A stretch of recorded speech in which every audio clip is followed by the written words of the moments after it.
always our guest speaker. The second best part is our joke. A few of you had an opportunity to meet my daughter on Saturday at the tailgate at MTSU. She is the screener of all jokes, and she confirmed that, I think, to Lee and to Lisa and a couple other folks on Saturday. So here we go for today. Now this is like a double technical thing, so you need to know Star Wars, and you may need to have a little bit of technical AV knowledge. So let it marinate. If you're not sure, ask your friends. What did Yoda say when he saw himself in 4K? HDMI. I did not do the voice. I thought about it. Did you do it in the voice? Because it'd be funny. I don't know. I think I'm live streaming right now. Are we live streaming right now? I'm not doing the voice on live stream. Someone in here will clip that off of live stream, and then it'll be out there. So, is that one of the better ones? I like that. You had to think a little bit. You had to have cinematic knowledge and a little bit of AV knowledge. So. That is pretty good.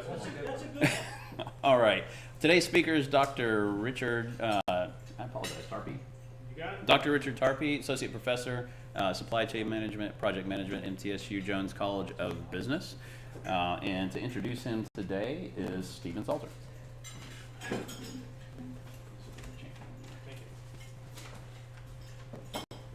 Thank you very much. And thanks for the shout out to the veterans. I had both of my grandfathers served in the First World War, and one happily went back to Australia and went back to running a men's store, seemed to sort of slough it off. The other one suffered from PTSD that was so bad that he signed up for the second war because he needed the job as a truck driver. So, but the good news is we have Richard here to talk. Richard is a longtime colleague of mine, recently promoted to associate professor for his good works and good scholarship. Spent most of his life working for HCA.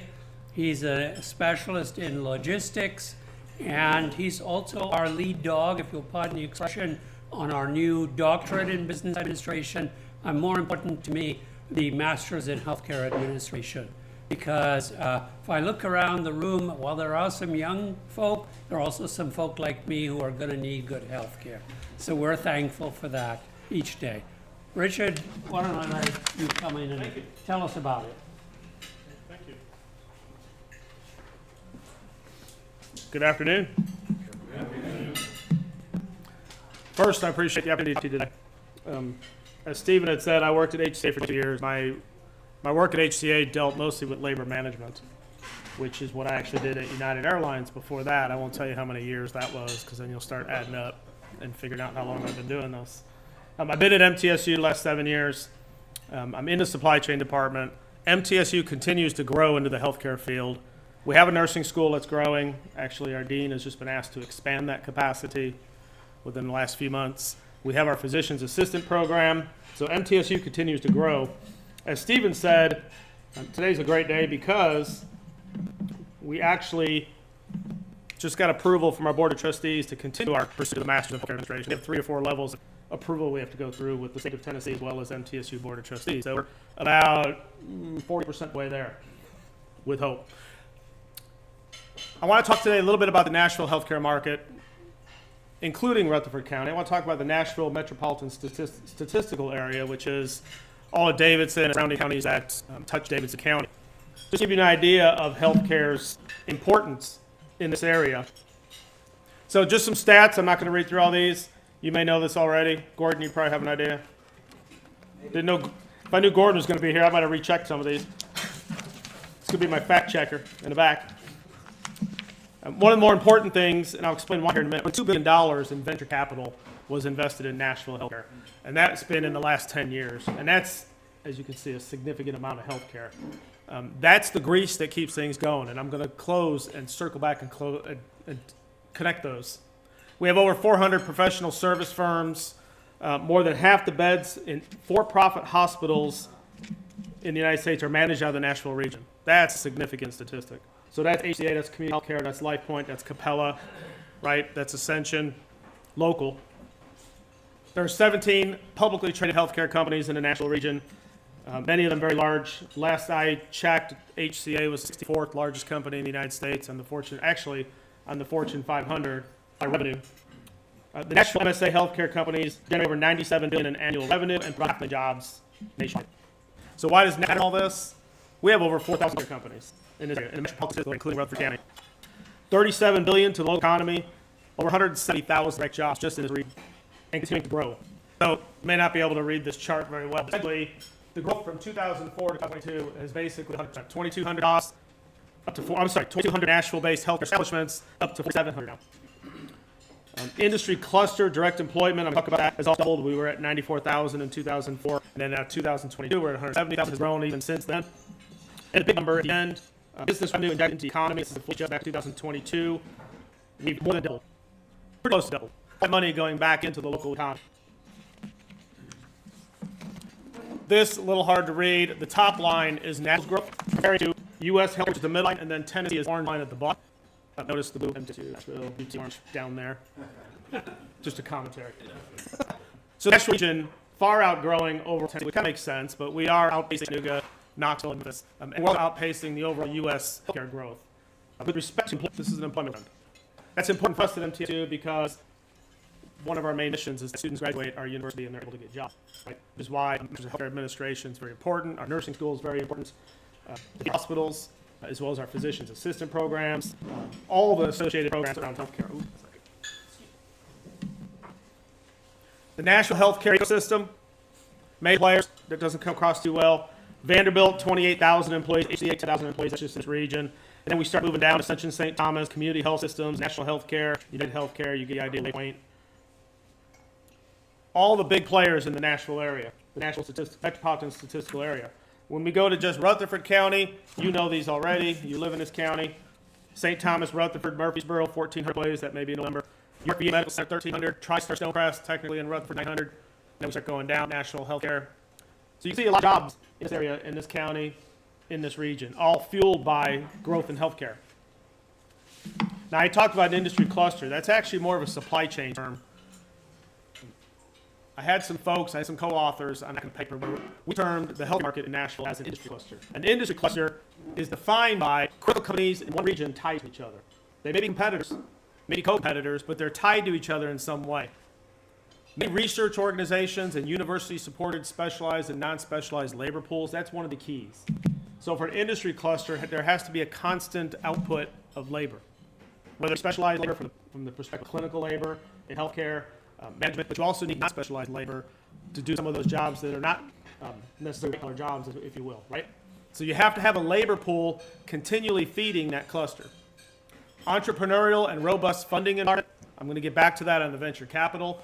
And then there needs to be, for a cluster to sustain, there needs to be some kind of champion, whether it be local government or whether it be some entity, a champion. So what we do is we compare this to some of the supply chain clusters such as Fort Worth, where Dallas-Fort Worth built a massive infrastructure for 10 or 15 manufacturing distribution companies to all co-locate and share that infrastructure expense. We liken that to healthcare. All these companies in the Nashville area, hospitals, insurers, healthcare, IT, life sciences, biotech, services and support, academia and research. These organizations, as they co-locate, form what we call critical mass. They feed off each other, right? Developments in life sciences, service and support feeds hospitals, insurers, healthcare, IT. Developments in healthcare, IT feed insurers to feed hospitals as we make further advances. So all these companies, over the fashion, at some point become part of that ecosystem that forms a critical mass. Once you reach that critical mass, what happens is more companies come locate. Companies come to the Nashville area to locate because they want to be near HCA, they want to be near Ascension, they want to be near AmSurge, because they maybe have support services that they want to sell those companies. Right? Or they have life sciences, biotech, whatever the case may be. They want to close to academia and research. We have Vanderbilt, we have MTSU, we have Tennessee State University, 3 major universities right in this area. If we think about the development and how we got here, I wasn't here in the 60s, I was in Chicago, but in this area, 1960 major corporations, Hospital Corporation of America, Hospital Affiliates International, and General Care Corporation. Those were the nucleus companies that started this whole healthcare aspect in Nashville. As we've grown beyond to 2025, where we have our 4,000 healthcare companies, I want to show you the family tree of healthcare for Nashville. couldn't fit it anyway, any possible way that make any sense. I could have just put it on here just to show you the breadth of it. But if you're ever interested, go to the National Healthcare Council, which we'll talk about in a minute. They have tracked the family tree of healthcare over the years and how it's grown. And if you look at all the connections, executives from HCA have started their own companies. That's how Kelly started. HCA split into 3 companies back in 1998. It became HCA, LifePoint, and Triad. Triad on to Dallas. They came back. Community Health Services or Health Systems bought them. Now they're back here. All these companies connected in some fashion or another, which is one reason why many are located right here in the Middle Tennessee region. That blue I talked about, that industry champion. In our case, Nashville has a very unique entity called the National Healthcare Council. There's only one other in the country. There was one trying to start up in Chicago. There's one that started in Austin. I didn't have time to check this morning if they made any progress. And there may be some others I'm not aware of. I haven't done this research since last year. The key to the National Healthcare Council is that council brings all these companies together on a regular basis. Anybody who is somebody in healthcare companies belongs to the National Healthcare Council. That's where hospitals can talk to insurers can talk to biosciences, whatever the case may be. The National Healthcare Council holds continued events. I don't know, there's monthly events, there's weekly events. They have all kinds of programs. They have a fellows program, training folks in leadership. That one entity is the glue that holds the industry cluster together. Companies locate here because of the National Healthcare Council. Because I go to the National Healthcare Council and make connections across 4,000 companies. Of the 4,000, I think the National Healthcare Council has somewhere around 3,300 members. Do you know, Gordon? Somewhere in there. So they have a majority of members or companies, members of their organization. So as you look at specialized labor force and non-specialized labor force on the left, public-private research universities who are putting out this labor force that feed into the companies that are part of the industry cluster. The second key, besides the industry, is money, right? Venture capitalizers have grown incredibly in healthcare in the national area. Companies feed off that venture capital. That's how we get new startups. If I had more time, I would have gone through some of the startups that venture capital has put out in Nashville and have become very successful businesses. Just one of those being HealthStream. I've heard of HealthStream, a large organization that provides healthcare management systems and digital education, clinical, non-clinical levels there. They actually started by the nephew of Dr. Frist, who was CEO at the time of HCA. So these companies, again, being co-located, start expanding, splitting off, getting access to venture capital, creating new companies. That's how we get to over 4,000 companies in the Nashville area.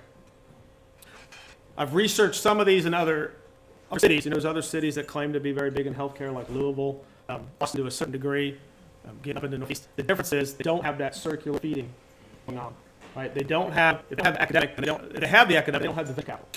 Right? If they have the capital, they don't have the academic research and labor force. Or they don't have an industry champion. Somebody who's kind of bringing all these people together. That's how you drive innovation. That's how you drive collaboration. That's how we grow up. It's innovation, collaboration. I've got that in. We have new entrants coming to Nashville. We have collaboration and innovation with the new entrants. That goes and feeds out. Venture capital sees that. More venture capital money comes in Nashville. Turns around, feeds entrepreneurs in Nashville to start companies. Goes right back to the circle. Right? And then we have our academics on the left here that are feeding labor into that circle. It's actually a beautiful thing. It's self-sustaining. And the wonderful thing about healthcare, that I like to tell students, is regardless of what's going on in the economy, healthcare will be there. Right? Granted, some jobs will go away. I didn't get into AI in this conversation. We could spend 4 hours up here. But you have nothing else to do today. AI certainly is going to evolve healthcare as it will every other industry. But at the end of the day, it's going to be a long time before somebody generates an AI nurse or an AI med tech or AI doesn't be a bedpan. Right? It's been a long time. We talked 10 years ago about directorless hospitals. Did they all heard that? The thought was we could produce a hospital with no directors. We could just supplant those directors with, we didn't call it AI back then. We called it analytics. We called it decision support sciences. It never could be. That's right. You couldn't replace directors in a hospital. We tried it in various aspects. It didn't go well. So with respect to healthcare, certainly AI is going to help making some of those tasks that can be done by AI more efficient, but we'll never get rid of human beings in healthcare. At least not a lot. Then it is what it is, right? All right, I've covered this. That is the Nashville Healthcare Council holding all these together. I think there's anyone want to cut. I talked about the public and private university support. I think I covered all of this. The other piece I did miss, networking, right? Networking across companies, across just employees, different companies, is huge. Networking provides transition of employees, right? People go from company to company. A lot of companies will view that as bad. It's not necessarily bad, right? That's filtration of new idea. They leave, they go over to help on that point, they go to other companies, different ways of doing things. That's different perspectives.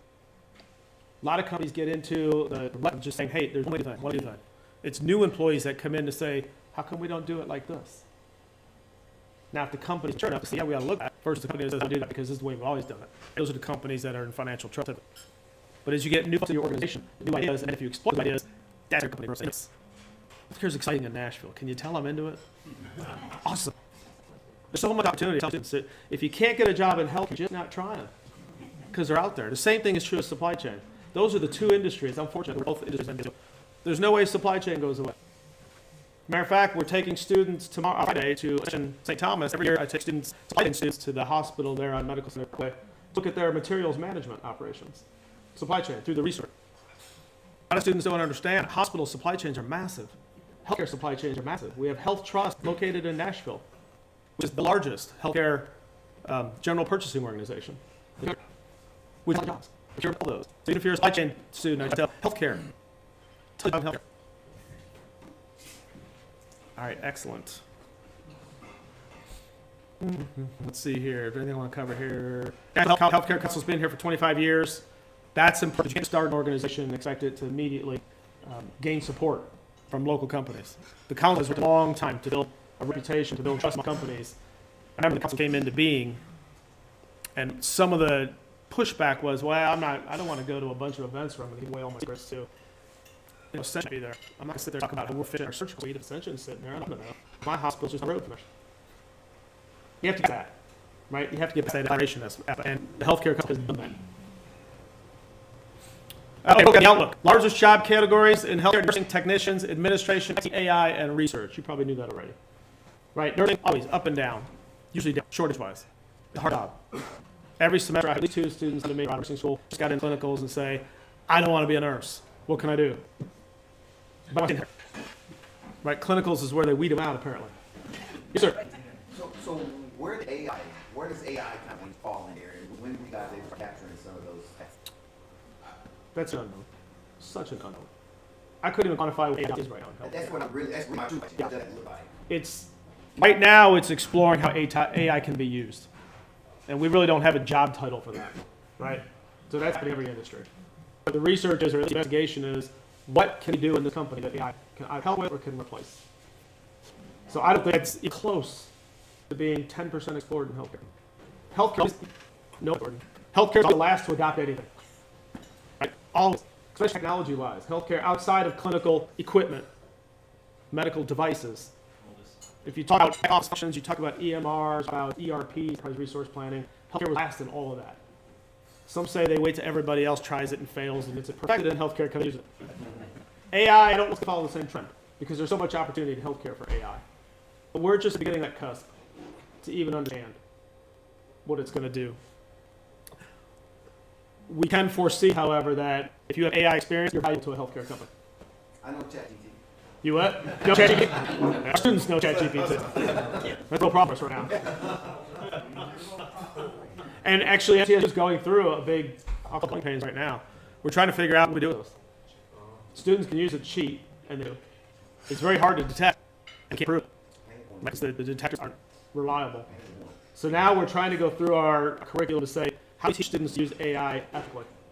How do we teach them to use it in the right way so that when they go out to the job market, they're able to contribute to the company, not just replicate what's on the internet. Teach critical thinking. Exactly, which is one of the hardest skills to ever teach, is critical thinking. I could teach anybody to spreadsheet. I could teach a chimpanzee to do a spreadsheet. I have no bananas. But how to quickly think, how do you apply those problem-solving skills to a problem? That's a challenge. The fastest growing sectors is healthcare. Tech-related roles are expanding rapidly. Specific tech, we've all heard about big tech is going through some growing pains. But we're talking Google, Meta, all those companies that hired ridiculously over the last decade are coming back severely. And we see this in MTSU computer science and programming. Most students get jobs right now. I don't need a person to program. That AI can do very effectively. What do you do program that critical thinking? So program, what do you do? How do you apply? Innovation opportunities and digital health, telemedicine still all over the place. It was forced during COVID. Since then, a lot's back off, right? We know it's not the ultimate solution. Telemedicine cannot handle it. It certainly has a part in the solution. AI analytics, that's where you see AI first in healthcare, is analyzing. And IBM started this 2 decades ago with Watson, which was their supercomputer. They went out to health companies wanting data on cancer. How can we take unbelievable terabytes worth of data, analyze that, and come up with something that's useful? That's where AI is going to start in healthcare, is looking at all the data. One thing health organizations know how to do is collect data. HCA collects data all over the place. The flip side of that is they don't know how to use it. When I went to hospitals, the hospital around the country, HCA, first thing I would see, I get 40 reports to Court Nashville every morning. What am I supposed to do with that? Nobody can work 40 things at once. We keep shoving them down because we have it. Everybody says, oh wow, this is great. We need to send this off to CEO. Blood, right? Blood utilization. How blood did you miss yesterday? Your shock. Your surgical efficiency as far as your room scheduling. What did you go surgery through? Did you have any empty surgical rooms yesterday? That's all I do. Well, if you push down 6,000 statistics every morning, you know what's going to focus on? Nothing. Nothing. So how do we use all this data to actually incentivize the behaviors you're looking for in each hospital, each department? That's what it could be. Large corporations was ready for years. Now AI is going to make it worse because we're just going to have more data. Expansion, biotech, and life science sectors, data scientists, supply chain analysts, population health specialists, are all up and coming job titles as we move forward. Challenges, always nursing and allied health. I say across the region, that's pretty much across the United States, it's pretty much across the world. Age workforce, limited training capacity, that's going to be a big problem for us. I know it's problem at MTSU. We could take a lot more nurses in, we just don't have capacity. Or a lot more. Is that a question? I was just wondering, relative to the workforce challenges and innovation that you have been talking about, how will it affect on workforce challenges, innovation, and so forth, the country moves towards single payer system, if in fact it moves to a single payer? That's a wonderful question. It's a tough question. I personal opinion, MTSU.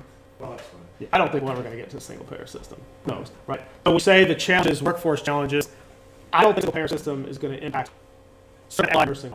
Right? So single payer system, the big impact would be on our insurers. Right? Our insurers would have to find a new place in the world. Our Blue Crosses, our Aetnas, trying to think of a few of them. I guarantee a place somewhere is administering a single payer system, somehow doing some sort of administration. Single payer system. I'm just speculating now. Yeah. So those type subsectors within healthcare suffer.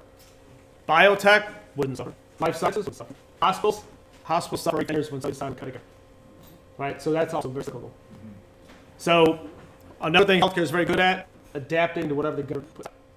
You look at what we did with the Affordable Care Act, which changed kinds of stuff. All of it was painful, don't get me wrong. Painful, but health acts have a choice. It's not a great answer, but it's all I got. That was good. A few minutes for That worked out well. As you look at the competition in the United States and their little circle endpoints and what they have, what do you see the markets that our market lacks? Well, there's specializations, right? Everybody can't be everybody to everything. So the Northeastern United States have medical devices, right? Boston Scientific's up there. We don't have a lot of medical devices in here in Tennessee. Every region has specialties. For what we do in Middle Tennessee, which is patient care, hospitals, surgery centers, I don't think we lack anything. I don't think any specific area, we want to do everything in healthcare and do it very well. There's no path. Is that a fair answer? So, how much gas is Oracle going to pour onto this when they make their headquarters in, what, 25 around there? Oracle's an interesting organization. Right? Oracle likes to say healthcare. It's going to help. Right? The question is, where they play in space. They don't have a lot of software for healthcare. They're going to have a lot of innovation, most likely. They're going to be helping left and right. They've approached MTSU. I know they approached HCA. I'm sure they approached every healthcare company anywhere around here about Oracle. That's kind of undefined right now. It's kind of undefined. It's going to put a whole lot of people in this area. They're in healthcare. So that's a good thing. And housing. And I have it. Right? So what's a big limiter? I moved here in 1992, and holy cow, it's changed. Right? You can't afford it anymore unless you have a very paying job. Yes, sir. We look at going back to the meaning of the population. Do you see what you can tell? Anything changes with all the population in terms of Oh, it has to be extremely difficult. You don't have enough people going in the field. So we hear all the time, wants to be a doctor. Why would you want to be a doctor? Your margins are very low. Your medical practice insurance eats most of those margins up. Everybody thinks Morgan. That's personal opinion. They have greatly expanded everybody's ability to people doing nursing, people being wonderful. It's our job. In the United States, they put 12 hours a day with 12 hour shifts. I worked for years HCA nurses 12 hour shifts. They like 3 days a week, 4 days off. They like 12 hour shifts, but they don't change. So I'm not sure when we go negative. I did some research. I was reading. This country very close to negative population growth. I don't know if we've already hit it or not. Very close. Those are the Western countries that hit negative population growth already, which means essentially people are dying than being born. Right? Population is going down. In data, we know it happens in 2 years. Where 18 years ago, couples just didn't have kids. They called the old life. The big pop in 18-year-olds coming out. It's years ago, isn't it? 27, 28. Yeah, it'd be less here because somebody moved here and brought kids with them. But the trend, however, is people just quit having babies. Dense population. If we don't have the labor force that I showed, specialized in national, especially labor, it's going to be careful. Especially when this side of the population is growing. It's going to be a crisis. Is my guess. That's why we're working so hard to attract healthcare. How do you help in this? Is it interested in this 100%, you know, it seems like a great limited field, you know, a lot of mental health issues, and then something for a psychiatrist, and so I'm just curious how. It all fits. It's a limited field, growing exponentially. Right? If we think 20 years ago, we didn't diagnose many mental health issues. The diagnosis was up. You know, you don't really have a problem. Just go over it. Yeah, get over it. Yeah. You know, when I was young, we had a problem. The answer was just go walk off over it. You don't feel good. I'm sorry. Have something, move on. So now we're diagnosing. Is that related, Gordon?